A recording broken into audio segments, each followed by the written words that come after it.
Good morning, dear students. Welcome back to your English reader class. Today we are going to discuss chapter 11. Chapter name is The Months. It is a poem written by Christina Rossetti. यह एक poem है, कविता है जिसे Christina रोस्टी ने लिखा है. In this poem, the poet describes what happened each month of the year in a single line. इस कविता में कवि ने वर्ष के प्रत्येक महीने को एक सिंगल लाइन में डिस्क्राइब किया है, मीन्स उसका वर्णन किया है कि प्रत्येक महीने में क्या होता है. Now let's start the poem. January cold is all day, February all dripping bad, March winds ranges, April changes, bird sings in tune to flower of May and sunny June. She calls January as a cold lonely month. जो poet हैं उन्होंने जनवरी को एक cold lonely month कहा है. And she calls February dripping bad. उन्होंने फरवरी को dripping bad means a rainy month, एक बारिश भरा महीना कहा है. March the wind blows in full fervour in March while April welcomes people with the song of birds. जो मार्च है उसमें हवा चलती है, जबकि अप्रैल पक्षियों के गीत के साथ लोगों का स्वागत करता है.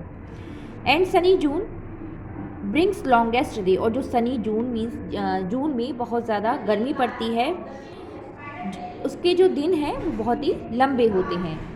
इन स्क्रॉचेस जुलाई द स्ट्रॉन्ग क्लाउड्स फ्लाई. जुलाई में बहुत ही सूखा होता है, कभी कभी आंधी तूफान ये आते हैं. Lightning torn August bears corn. अगस्त में बिजली कड़कती है. September fruits in rough October. Earth must dissolve her. June is a houses stormy clouds with lightning flashes. August and September are harvest month. अगस्त और सितंबर में जो हार्वेस्ट मंथ इनको कहा जाता है, जो क्रॉप होती है उसको हार्वेस्ट किया जाता है. In October the climate is rough. जो क्लाइमेट है अक्टूबर में वो रफ हो जाता है. Earth must dissolve her. Stars fall and shoot in keen November and night is long and cold is strong in bleak December. While night are really long in November. जो nights हैं नवंबर में वो बहुत ही लंबी हो जाती हैं. और दिसंबर में the cold is strong.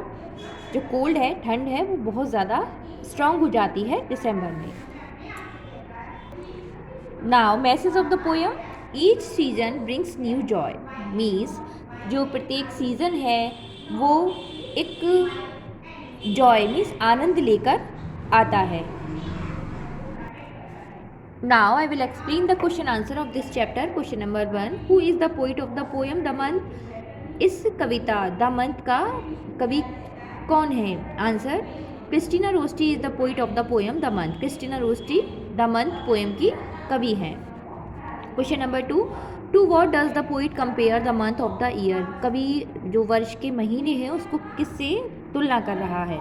Answer the poet compare the months of the year with all natural events. Poet साल के प्रत्येक महीने को नेचुरल इवेंट जो प्राकृतिक घटनाएं होती हैं उससे कंपेयर कर रहा है. Question number 3. How did the poet show the importance of the month.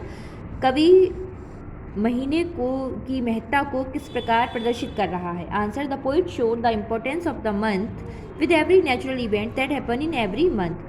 कवि महीनों की जो महत्ता है उसको प्रत्येक जो नेचुरल इवेंट है, प्राकृतिक घटनाएं हैं, उसको जो घटित होती हैं प्रत्येक महीने में उसके साथ उसकी महत्ता को दर्शा रहा है.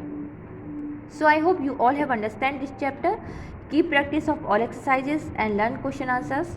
Thank you.